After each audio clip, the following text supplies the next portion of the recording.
حضرت حق سبحانه و تعالی به فرشتگان دستور می دهد این مامای درود است، بسیار درود بخوانید که به درد ما و تو می خوره. صدا می زنه به فرشتگان. تفسیر روح المعانی محمود آلوسی بغدادی رحمت الله علیه آورده که برو بین حضرت آدم را بیاوریم. حضرت آدم را می آورند.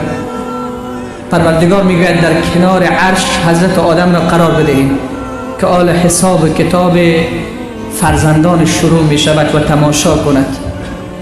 حضرت آدم را می آورند. خوب گوش کنین عزیزان من، این را با آب طلا سر دل خود بنویسیم، این داستان یادتان نرود. می آورد حضرت آدم را. حضرت آدم در یک جای بسیار بلند استاده می شود تا اینکه فرزندان خود را ببیند که چی می کنند. در همین لحظه اول کسی که به حساب کتاب پیش کرده می شود کدام امت است؟ امت محمد صلی الله علیه و سلم. امت رسول الله را نزدیک ترازو می آورند. چقدر روز سختی است، روز امتحان که ما در مکتب میریم، اما طفلکی که 5-6 تا رفیقایش در اطرافش جمع است، او رنگ گوریش همون تو پریدگی است که امروز من ناکام نشده باشه. چقدر سخت است روز قیامت. ما چقدر گناه را پود کردیم از اینان، ولی اون روز دیگه همه چیز برملا می شود، همه چیز فاش می شود. در همین اثنا وقتی حضرت آدم می آورند در کنار عرش قرار می دهند، امت رسول الله صلی الله علیه و سلم نزدیک میزان می شود، نزدیک ترازو می شود. یک فرد را از میان صف و امت پیامبر جدا می کنند، نزدیک ترازو می آورند. وقتی که اعمال نیکه ها و بدی هایش را وزن می کنند، بدی هایش گرنگ می شود، نیکه هایش سبک. این بیچاره دیگه بسیار وضعش خراب می شود، سر و صورتش عرق گرفته است، میگه تباه شده.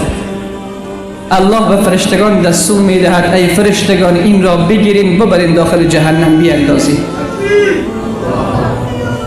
وقتی فرشتگان هر دو دست این را می گیرند و این بیچاره که دیگه هیچ چاره ای ندارد، هیچ قدرتی نیست که از دست فرشته من تو را نجات بدهد، هیچ چاره ای ندارد، با دل پر از حسرت و پریشانی به سمت جهنم حرکت می کند.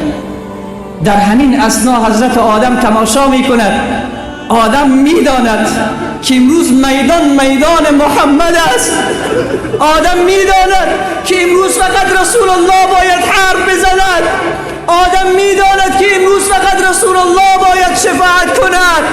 آدم می داند که خلائق جز رسول الله کسی را ندارد. آدم می داند که رسول الله محبوب الله است.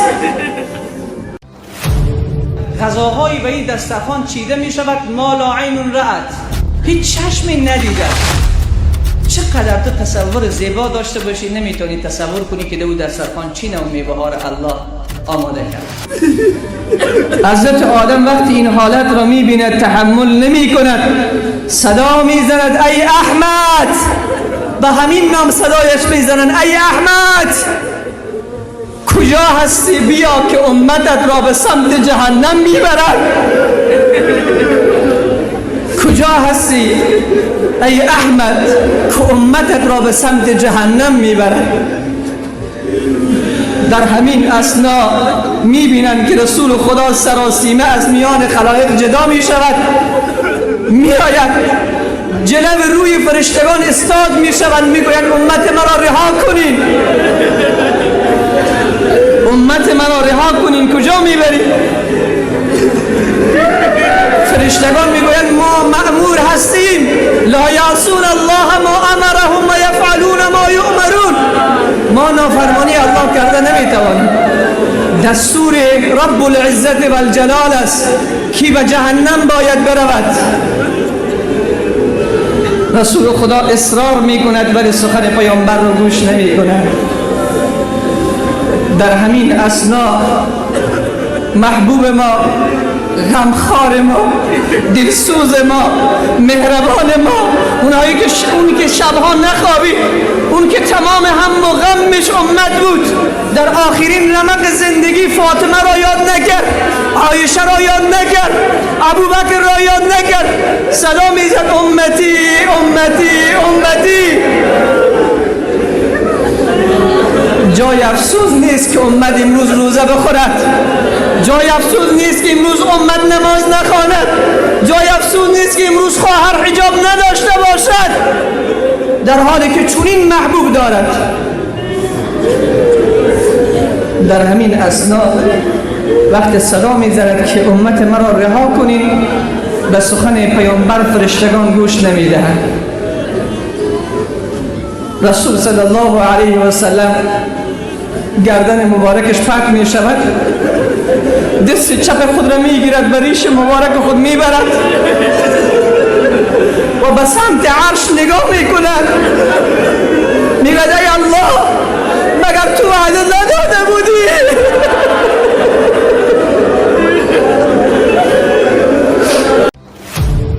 غذاهایی به این دسترخوان چیده می شود ما لا عین رأت، هیچ چشمی ندیده. چقدر تو تصور زیبا داشته باشی نمیتونی تصور کنی که دو دسترخوان چی نوع میوه ها را الله آماده کرد.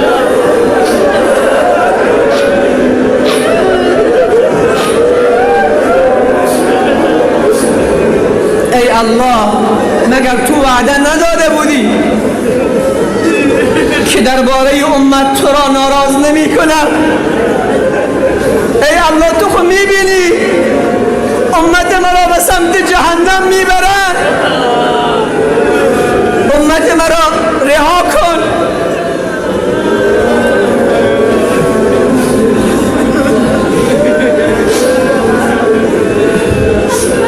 در همین اثنا صدا می آید از بالای عرش ای فرشتگان سخن محبوب مرا گوش کنید، سخن رسول مرا گوش کنید، سخن غمخوار امت را گوش کنید،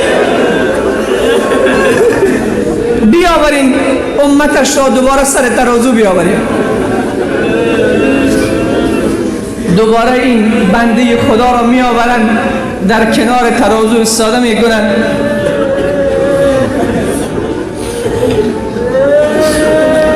رسول الله صلی الله علیه و سلم تشریف می آورد، در کنار ترازو ایستاده می شود. این نمی شناسد که رسول الله هست. ما چقدر بی‌وفا هستیم امروز نمی شناسیم. به هر کس وفا کردیم، به هر کس لبیک گفتیم، به هر کس احترام گذاشتیم، سخن هر کس را گوش کردیم، اما یک کسی که سخنش همیشه میشکند محبوب ما رسول الله است. اینجا استاده می شود، در همین لحظه دوباره عمل این بنده را وزن می کند، باز می بیند که حسناتش و کارهای نیکش سبک می شود. در همین اثنا رسول صلی الله علیه و سلم آستین مبارک خود را دور می کند، یک پاکت و کاغذی از آستین می کشد، این در ترازوی اعمال این بنده می اندازد. به قدرت پروردگار حسناتش می رود بالا،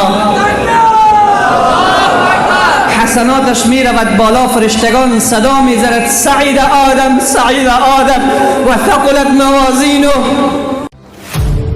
غذاهایی به این دسترخوان چیده می شود ما لا عین رأت، هیچ چشمی ندیده. چقدر تو تصور زیبا داشته باشی نمیتونی تصور کنی که دو دسترخوان چی نوع میوه ها را الله آماده کرد.